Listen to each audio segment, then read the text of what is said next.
Let's Get Down to Business is presented by Bravo, the marketing arm of Ash Brokerage Corporation, a practice enhancement company. All this week, it's news you can use. And on today's show, our annuity update for October 2013. And with me today is nationally recognized annuity expert, Mike McLaughlin. Hi everyone, I'm Steve Savant, syndicated financial columnist and contributing author to Backroom Technician. We're on location in Fort Wayne, Indiana. Let's get down to business. Well, welcome to the show, Mike. Thank you. Pleasure to be here. Well, I got to say, the treasuries have been zooming up. The Fed just told us they're going to take quantitative easing. They're going to keep their pattern of liquidity. I don't know what that's going to do for mortgages. Mortgages were on the rise. Maybe this will kind of stall the increase. But I've already seen how it's affecting the annuity market. Let's take the fixed annuity market first, because that's the one that everybody wants to look at and impact. I'm looking at CD rates at bankrate.com, seeing what that's happening. I'd like to know what's kind of going on in the annuity rate. What do you see in fixed market? We continue to see increases in fixed annuity rates. Our most popular time frame continues to be the 5-year MIGA space, and really since June, when interest rates started popping up, we've seen a steady increase in that. What will be interesting here over the next really 2 months or a month, now that the 10-year Treasury fell back a little bit this past week by about 20 basis points, is to see if any carriers fall back as well. But we have not heard any of that. So certainly now is still a chance to lock in that big dispersion of CD rates versus the fixed annuity rate. I mean, this is a significant spread for consumers. Even though our show, of course, is targeted for professionals, we have a lot of people on the web that watch our show. And when you're looking at the difference between the annuity rate and the bank rate, there's a disparity there. Absolutely. We always hear about the opportunity that once that rate gets to 3% or 4%, I can sell a fixed annuity rate. In reality, there's never been a time where the spread has been greater than right now. If you take a look at the 5-year bank rate, it was about 24 basis points 12 months ago. I think at the beginning of the month, it was still about 26 basis points. So the banks have not followed up the rate increases that we've seen in the fixed annuity market. Well, when I'm looking at that rate, what do you think our best 5-year locked rate is? What do you think is out there? You're going to see anywhere between 2.6 to 2.8 right now in the current interest So it's rate right there. Now, and when we're talking about, do you think it's really important if you saw a high rate, do the ratings of the carrier also go up?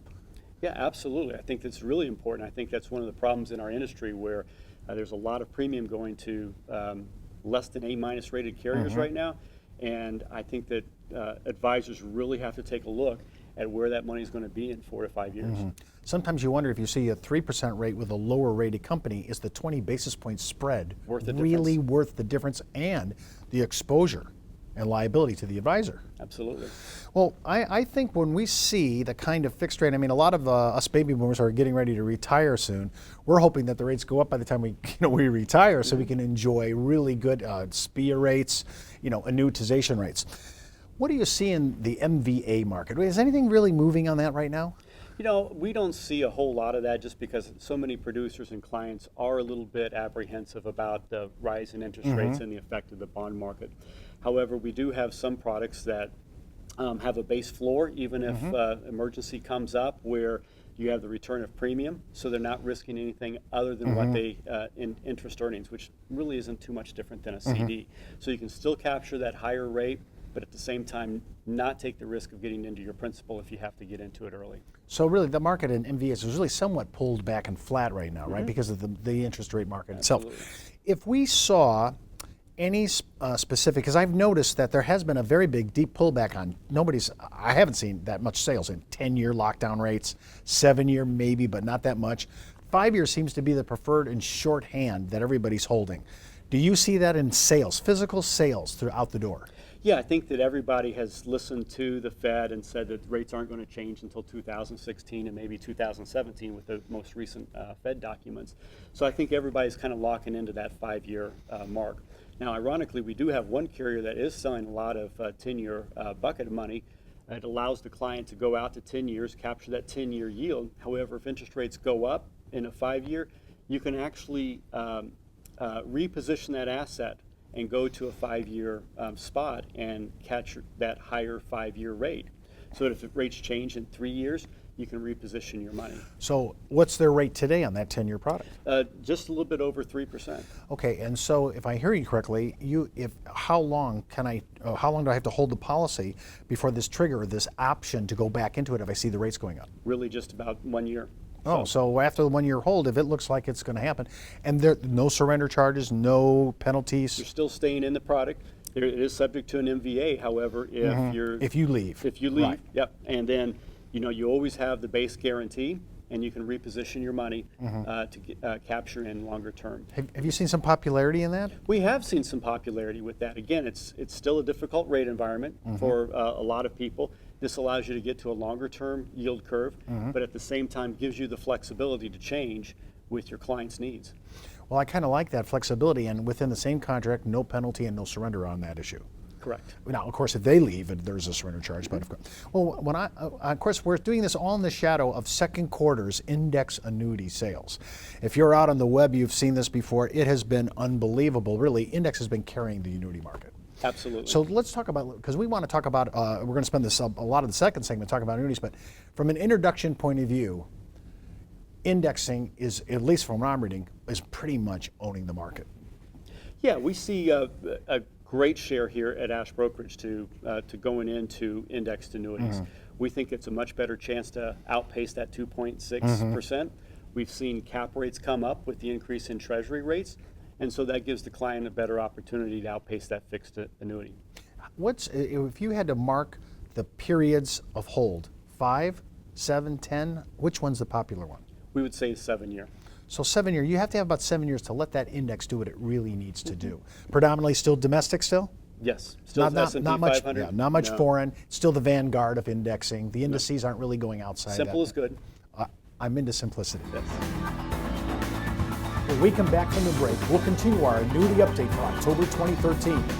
And we'll address index annuities and feature a new annuity product from Great American Life. And don't forget, you can request our best-in-class annuity spreadsheets on our website at www.downtobusiness.ashbrokerage.com.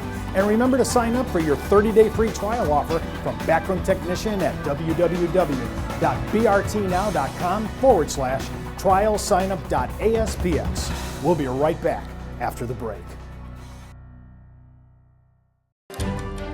Take a close look at your hard-earned dollar. How do you think your money's doing? Are you keeping an eye on it? Is it protected from taxes, inflation, and market risk? Over time, those Washingtons could become Franklins. With tax-advantaged indexed universal life, from one of the largest distributors of indexed universal life, Ash Brokerage.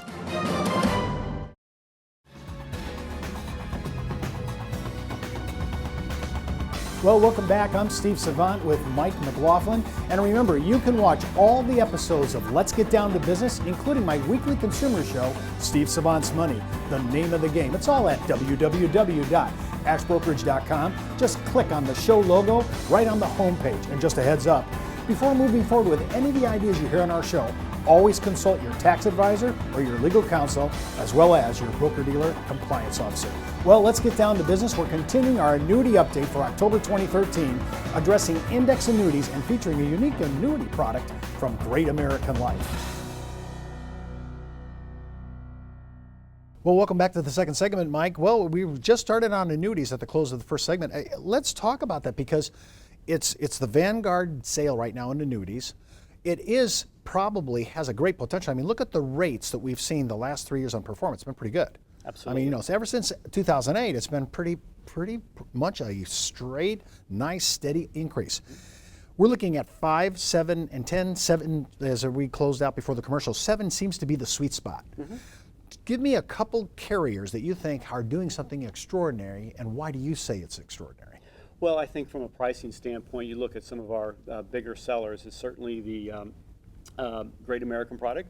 And then we also do a lot of Allianz, and then also a lot of Genworth. Still driven a lot by the roll-up of the income, but we've seen a lot of cap rates come up, and we've actually seen less product being sold with the income rider and more focused on an accumulation at this point in time. It's interesting on that Genworth product, this was hot all summer. When they rolled that out at the beginning of the summer, that was an anomaly, and it really caught fire.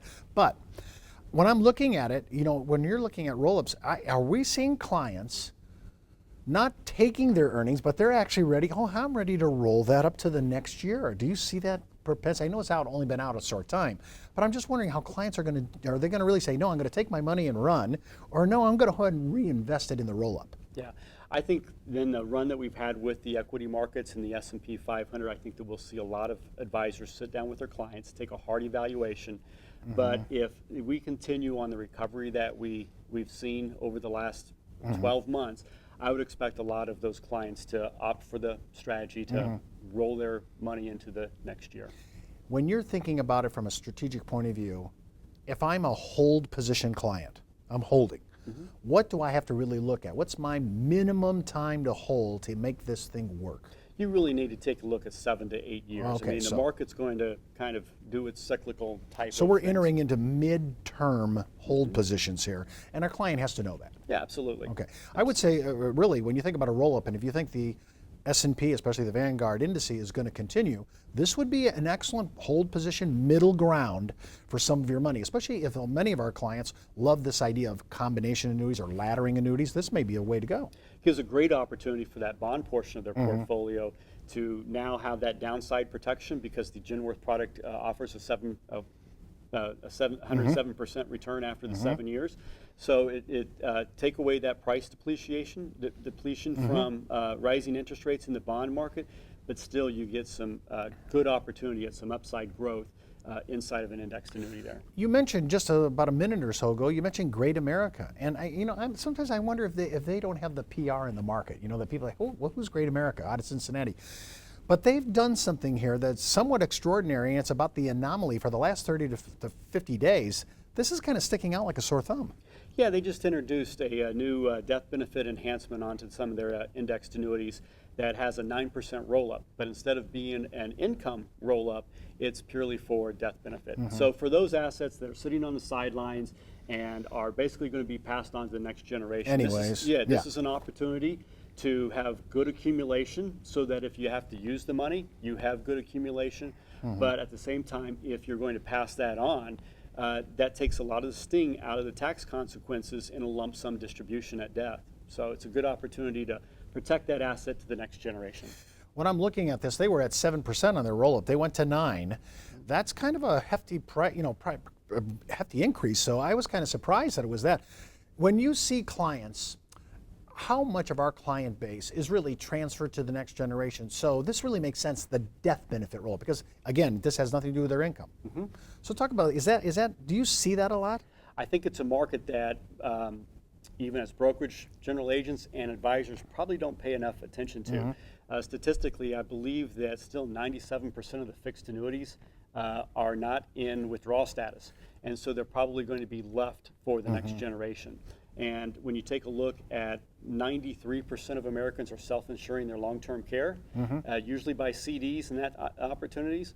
So for those safe money to be working a little bit harder for them if they don't have long-term care or catastrophic health needs that can be passed on a more tax-efficient basis.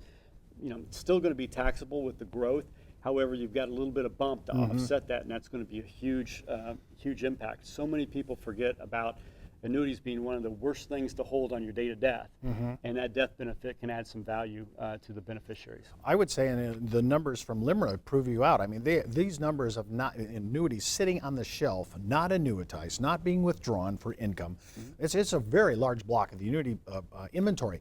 When I'm looking at an idea like this, I'm wondering if our advisors partition in their head for their client. Am I partitioning? I'm looking at the annuity now as a transfer issue, and I'm now going to start looking for roll-up annuities. I really don't need the money. It's already an annuity. I don't want to pay the tax on it. I think I'll 1035 over and look for a position like this. Yeah, it's a great opportunity. The other thing is when we have health status problems, we have some carriers, probably about 5 carriers, that can do a multi-generational SPIA that can pass it on to 2 generations below. And it's a great opportunity to turn $100,000 into $500,000 Takes a longer time, but at the same time, it's more efficient because you're annuitizing and you're not taking a lump sum with the death benefit. Do you So see there- people actually leveraging their next generational giving and creating legacy by this? Not well enough. Those people who apply for life insurance and get declined, they usually think that that's the dead end and they're just going to set that asset. They don't know how to particularly use it and leverage it to next generation and beyond. There's non-qualified stretch, there's non-spousal annuitants, so there's some great opportunities with planning techniques that most advisors don't look at. Well, if you have a declined client, this could be another option and an arrow in your quiver, and you need to consider it. Well, that's our show for today. Remember, you can read all my online insurance news commentary, advisor blogs, and articles on Producer's Web, as well as my answers to consumer questions on the Insurance Library. And don't forget to view all our past episodes on our on-demand section located at www.downtobusiness.ashbrokerage.com. So don't forget to follow me on Twitter, Facebook, or LinkedIn, or just email me, steve.savant@ashbrokerage.com. And remember, you could be wiser as an Ash Brokerage advisor.